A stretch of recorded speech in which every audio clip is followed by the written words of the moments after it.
ada satu forum bersama di mana Komisi 11 dan kami bisa, yuk ini loh kondisi kami sekarang, APBN seperti ini, keuangan negara seperti ini, situasi yang kita hadapin karena COVID seperti ini. Ke depan kita mau seperti apa? Ada daging ayam, ada ikan, ada minyak goreng.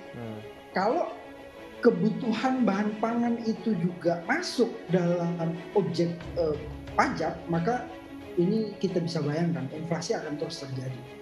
Memang tujuan kita adalah tadi seperti konstruksi dari pemulihan ekonomi dari sisi demand side, dari sisi supply side. Makanya kita bahkan memetakan berapa pengusaha dari UMKM, menengah sampai kepada yang besar, per sektor, per subsektor melihat mereka yang mungkin meningkat atau mendapatkan keuntungan dari sisi COVID, mereka yang terpukul sangat dalam, mereka yang terpukul relatif ringan, mereka yang bisa bangkit lebih cepat, mereka yang kemungkinan bangkitnya lebih lambat. Dan bahkan sampai hari ini dengan Presiden, kita sudah diminta juga untuk memikirkan mereka yang bangkitnya lebih lambat, bagaimana untuk mendukungnya. Jadi fokus kita adalah memulihkan ekonomi. Tetapi situasinya justru sebaliknya, harga minyak mentah cenderung turun. Sehingga logika atau alasan untuk menaikkan lagi BBM, apalagi listrik dan gas juga kita naikkan itu tidak kuat. Itulah pandangan pemerintah sekarang. Saya menghormati pandangan yang lain, tapi juga harus mendengarkan. Gue ya nggak setuju banget sih. Masalahnya kan ini kan pandemi, pemasukannya kita juga kurang, omset juga kurang. Apalagi kalau ditimpakan ke pajak, itu ya memberatkan kami sebagai pedagang. Diberikan pada pembeli, apalagi sama penjual gitu. Yang lebih parah lagi kan pembeli kan penghasilannya belum stabil gitu. Jadi kaji lebih dalam lagi gimana dampaknya untuk masyarakat gitu. Sumbangan pemulihan ekonomi secara baik harusnya diharapkan begitu. Saya tahu memang kondisi ekonomi kita sulit, pendapatan belanja negara juga berat, maka pemerintah juga mencari cara agar pendapatan belanja lebih tinggi. Tetapi itu bukan menjadi alasan untuk juga melakukan penguatan ekonomi secara membabi buta. Kita tahu masa pandemi ini kondisi pedagang cukup sulit. Pandemi ini membuat daya beli masyarakat turun drastis. Omset pedagang turun 50 hingga 60%. Nah, kalau dibebani PPN lagi, ya objek pajak lagi sembako, maka ini akan menyulitkan kami. Ya. Yang salah satu rekomendasinya adalah meminta untuk ini dan memberikan protes keras terhadap Presiden, termasuk meminta agar ini diperhitungkan kembali agar tidak ada gerakan-gerakan yang lebih ini kan masa pandemi Mbak ya, jangan sampai kita dipaksa turunkan jutaan pedagang ke Jakarta, kan itu nggak penting sebenarnya, nggak perlu sebenarnya. Kalau komunikasi itu bisa dilakukan dengan baik. Betul. Yeah. Kami menghindari itu, maka kami akan lakukan komunikasi lebih intens dengan DPR, ketua DPR dan wakil-wakil ketua DPR juga kami akan minta untuk bertemu, berdiskusi untuk menjaga sama seperti Pak Ronsi tadi bilang bahwa ini border akhirnya ada di DPR sekarang ini. Ya, sekarang sudah dialihkan ke DPR, kita akan tunggu upaya-upaya apa juga kami akan pantau DPR, termasuk berkomunikasi intens dengan ketua atau wakil-wakil ketua Mbak Ronsi. Kajian akademisnya seperti apa? Kan itu poin yang saya mau katakan.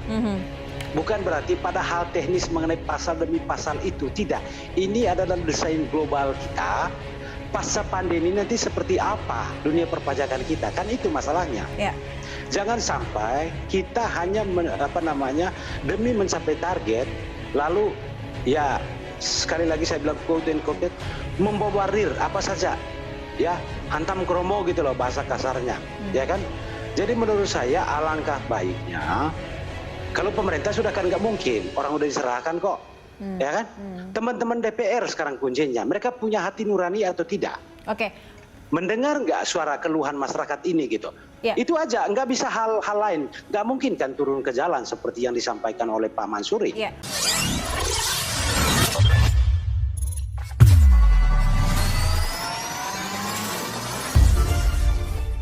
Wakil Sekretaris Jenderal Partai Demokrat Johnson Sitindaun menganggap, wacana perluasan pengenaan pajak untuk sembako hingga pendidikan, yang tertuang dalam RUU Ketentuan Umum dan Tata Cara Perpajakan (KUP) salah dan tidak tepat dikeluarkan. Di tengah pandemi gini, punya niat saja di pikiran ingin pajaki sembako dan lain-lain sudah salah dan tidak tepat. Apalagi jika benar dijalankan, kata Johnson saat dikonfirmasi suara.com, Jumat tanggal 11 Juni tahun 2021. Menurutnya, jika ingin menaikkan pendapatan negara dan menekan pengeluaran, salah satunya harus menghentikan proyek-proyek tak jelas. Ia mengatakan, hal itu lebih rasional ketimbang memungut pajak dari rakyat kecil. Proyek-proyek mercusuar itu saja tahan dulu bos, agar budget pemerintah terkendali dan rasional, ungkapnya. Lebih lanjut, Johnson menyatakan kalau Demokrat menolak jika kebijakan itu benar-benar direalisasikan. Jangan demi beton, periuk rakyat dipajaki. Demokrat menolak ini, tandasnya. Menteri Keuangan Sri Mulyani Indrawati angkat suara terkait kekisruhan di publik soal wacana pemerintah yang ingin memajaki produk bahan pokok atau sembako. Dalam rapat kerja dengan Komisi 11 DPR RI, ia mengakui bahwa ada niatan pemerintah untuk memperbaiki struktur penerimaan negara dalam rancangan draft RUU perubahan kelima atas Undang-Undang Nomor 6 Tahun 1983 tentang Ketentuan Umum dan Tata Cara Perpajakan (KUP). Salah satu yang diatur adalah soal perubahan tarif pajak, pertambahan nilai atau PPN untuk sembako dan sekolah, tapi yang disayangkannya, dokumen draft tersebut bocor ke publik dan langsung menjadi polemik di tengah masyarakat.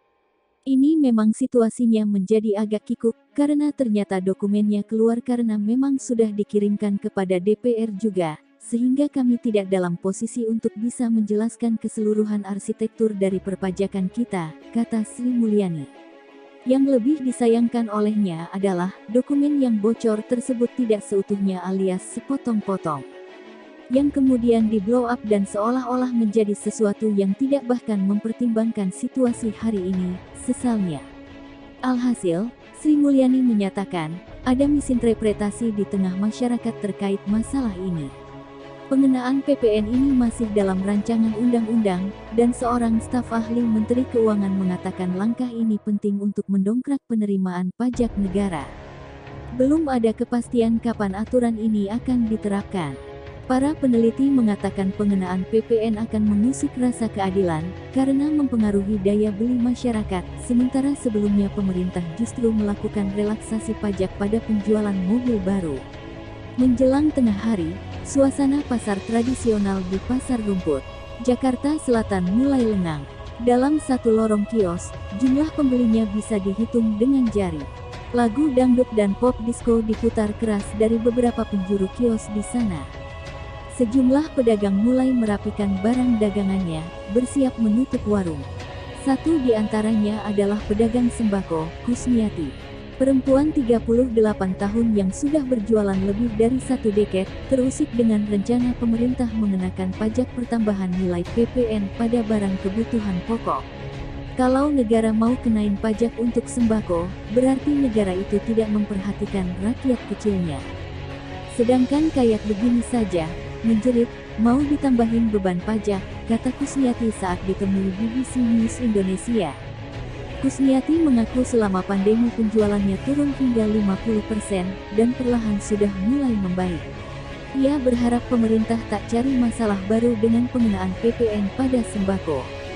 Ekonomi keadaannya seperti ini, ngapain harus ditambahin beban pajak, katanya berulang-ulang sambil merapikan susunan barang-barangnya. Hanya beberapa kios dari situ, Yanto menopang dagu di dalam kiosnya. Wajahnya tenggelam di antara gunungan beras. Menurutnya, tak masuk akal kalau pemerintah menerapkan PPN pada kebutuhan pokok yang harganya naik turun, seperti beras. Harga beras, kenaikannya itu kan nggak bisa diprediksi. Dia itu naik biasanya kayak paceklik, apa kena hama dan sebagainya. Kena musibah alam, kata Yanto menanggapi rencana pajak pada sembako. Baru-baru ini pemerintah ingin menggenjot pendapatan negara dari PPN. Hal ini tertuang dalam Revisi Undang-Undang Nomor 6 Tahun 1983 tentang Ketentuan Umum dan Tata Cara Perpajakan (KUP). Bahan kebutuhan pokok yang dikenakan PPN antara lain, beras dan gabuh, jagung, sagu, kedelai, garam konsumsi, daging, telur, susu, buah-buahan, sayur-sayuran, ubi-ubian, bumbu-bumbuan, dan gula konsumsi. Sebelumnya, barang-barang tersebut tidak dikenakan PPN karena menyangkut hajat hidup orang banyak, seperti diatur dalam Peraturan Menteri Keuangan Nomor 116 PMK 010/2017.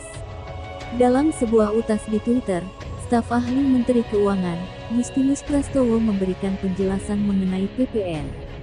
Menurutnya, aturan ini masih sebatas rancangan yang dipersiapkan di masa pandemi. Bukan berarti akan serta-merta diterapkan di saat pandemi. Ini poin penting, timing, kata Prastowo dalam cuitannya.